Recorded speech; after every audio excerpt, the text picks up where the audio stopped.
Crete. Located in the middle of the Mediterranean Sea, it is the largest of the Greek islands.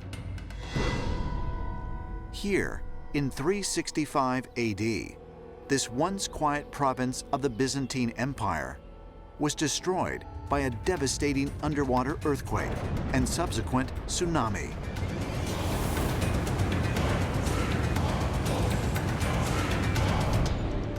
According to Roman historians, the tsunami also hit Alexandria, Egypt, and other cities along the Mediterranean coast, causing great destruction. The Crete earthquake of 365 was one of the great natural disasters of the Mediterranean world. So this was an earthquake that was probably an 8 on the Richter scale. So it was very large. It produced a tsunami, and it raised the Isle of Crete by 9 meters. So it was an extraordinary event. The ancient Greeks attributed earthquakes to the god of the sea, Poseidon. According to Greek myths, Poseidon was known as the Earthshaker because of his power to provoke earthquakes, sea storms, and tidal waves.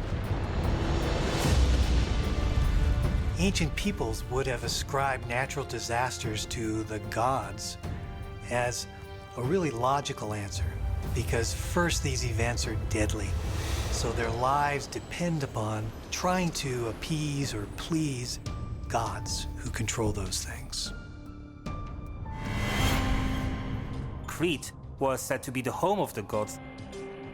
There are caves today in Crete which we can visit, which are identified as being the place where Zeus was raised from a baby to an infant. So when you find that something is happening in Crete in early Christian times, you really have to ask whether this is somehow going to change the future of mankind. This may be the wrath of Poseidon, because what was happening at that time was the early Christians were struggling against a resurgence of paganism.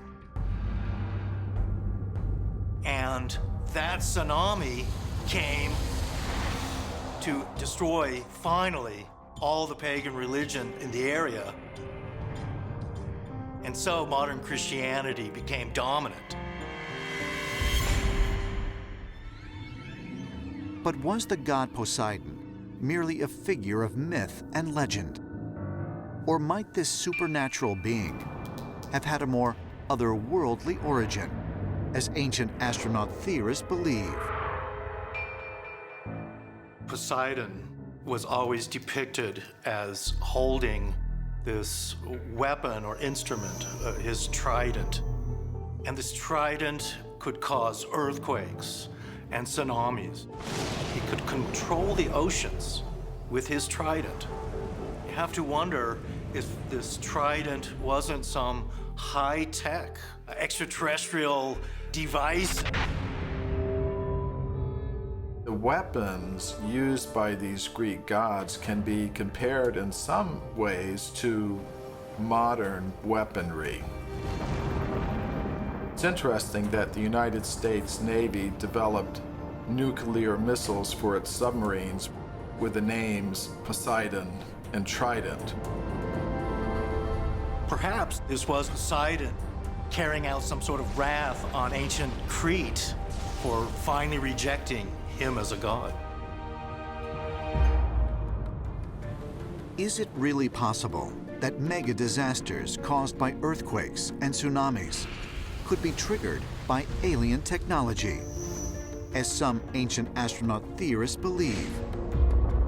And if so, might such catastrophic events have been provoked to change the course of human history?